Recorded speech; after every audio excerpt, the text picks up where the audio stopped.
2011. C'est une manière pour les jeunes Tunisiens de rendre hommage à leur manière à cette révolution tunisienne, donc la plus belle des révolutions. Et par rapport à la façon dont s'est déroulé le concours, est-ce que ça s'est déroulé de la même façon que l'année dernière? Il y a eu le même nombre d'étudiants, le même nombre des participants? Parce qu'à mon sens, il y a deux épreuves, une épreuve de traduction et une autre épreuve de culture. Alors l'année dernière, donc, il y a eu 30 étudiants. Cette année, donc, il y en a eu beaucoup plus parce que les candidats ils sont à peu près 80. Donc comme tu viens de le dire, en fait, il y a 30 étudiants qui avaient participé à l'épreuve de version et presque 50 qui avaient participé à l'épreuve de version, donc qui est de traduire un texte du latin vers le français.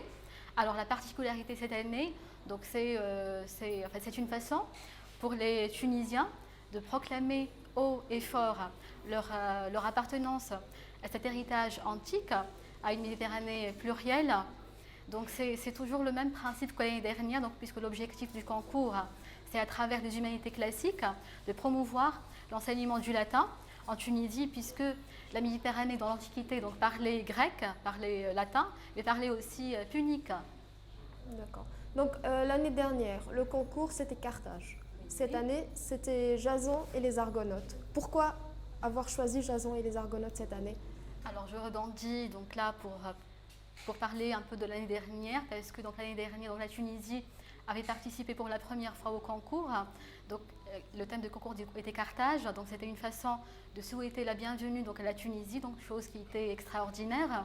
Et puis donc cette année, donc la toison d'or, donc la Jason toison d'or donc dans l'époque moderne, ça pourrait aussi donc mimer donc notre monde moderne. S'il y a une toison d'or à rechercher, à trouver, aujourd'hui, quelle serait cette toison d'or? À votre avis, quelle serait cette toison d'or? Moi, je dirais que la toison d'or, donc, ce serait d'initier un peu l'esprit classique et d'instaurer la paix et l'harmonie dans tout le monde. Donc, pour moi, donc, ce serait plus, donc, ce serait ça l'esprit de la toison d'or. La toison d'or cette année et pour les étudiants et à l'occasion de ce concours, serait-elle le prix qu'ils vont reporter? Dans un sens, pourquoi pas, oui. L'année dernière, donc, M. Mouaz Majd avait récompensé tous les lauréats du concours, donc c'était des livres. Et puis donc l'ambassadeur de la délégation européenne en Tunisie donc, avait offert donc, des vols en France. De même pour M. l'ambassadeur donc, tunisien à Paris. Donc cette année, donc oui, peut-être pour les étudiants, donc la toison d'or serait de remporter un voyage en France. Madame Grandi, pourquoi avoir tenu à organiser ce concours dans une situation aussi exceptionnelle? Justement, comme tu viens de le dire, donc la situation elle est exceptionnelle, notre pays est exceptionnel et c'est un concours exceptionnel. Surtout, oui. Donc surtout oui, donc surtout. Donc c'est une façon de dire que la Tunisie elle continue à être un phare pour le reste des pays. En fait, la preuve en est que en fait, le reste des pays arabes avait suivi donc, la Tunisie dans ce mouvement de révolution, donc ce mouvement révolutionnaire.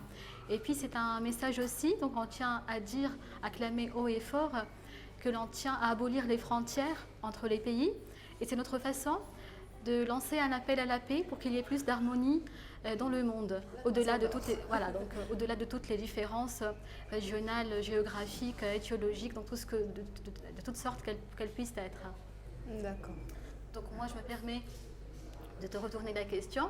Alors pourquoi donc, tu as tenu à participer à ce concours? Quel message donc, voudrais-tu faire passer par cette participation? Le message que je voudrais passer. Donc tout d'abord, j'ai choisi d'être latiniste par curiosité, Oui. parce que j'ai toujours été passionnée par les langues étrangères et surtout découvrir cette langue. Tout le monde estime que c'est une langue morte. Donc après 2 ans de latin, j'ai découvert que c'est pas du tout une langue morte, que c'est une langue qui a évolué et que c'est une langue qui a été parlée à l'époque par les Tunisiens, par les Carthaginois. Et puis notre prof nous a beaucoup encouragés. On était très motivés pour participer à ce concours. Elle nous l'a annoncé depuis le mois de septembre. Et c'est surtout ça. Alors, Wiffer, que représente à tes yeux la culture antique? Donc c'est toujours cette curiosité parce que tout le monde se concentre sur la culture moderne, sur les lettres modernes. Donc moi, j'ai choisi d'abord de revenir à nos racines, à cette culture qui m'a toujours impressionnée, notamment la culture grecque et latine. Et puis c'est une culture qui instaure l'esprit humaniste. C'est un esprit qui a toujours été recherché. Et ce qui est exceptionnel est une preuve que cet esprit-là et cette culture-là n'est pas morte, qu'elle existe encore malgré l'esprit informatisé, je dirais, de notre génération.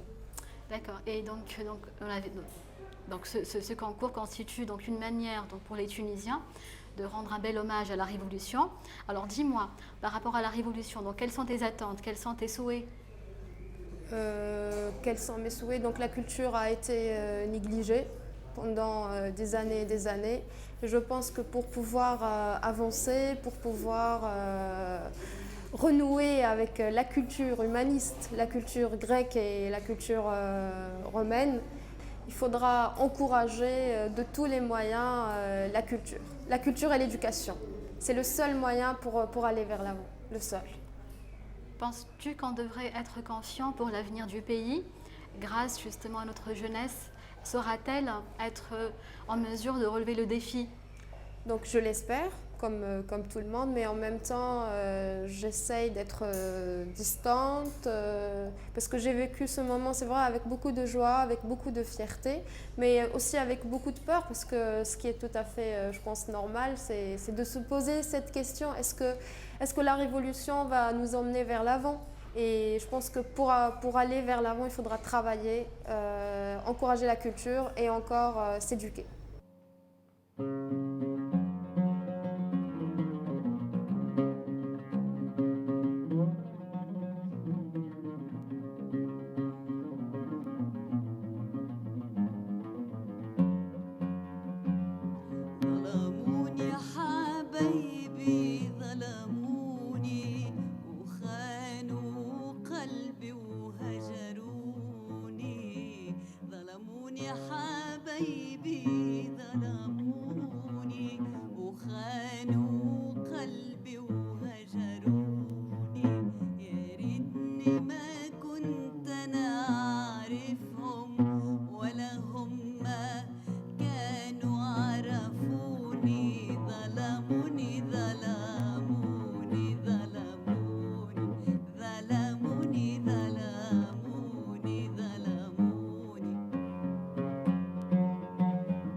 حبيتهم وهم بعدوا عني يا ريتهم ما كانوا مني يا ريتهم ما كانوا مني خانوني وقالوا يحبوني ظلموني ظلموني ظلموني ظلموني ظلموني ظلموني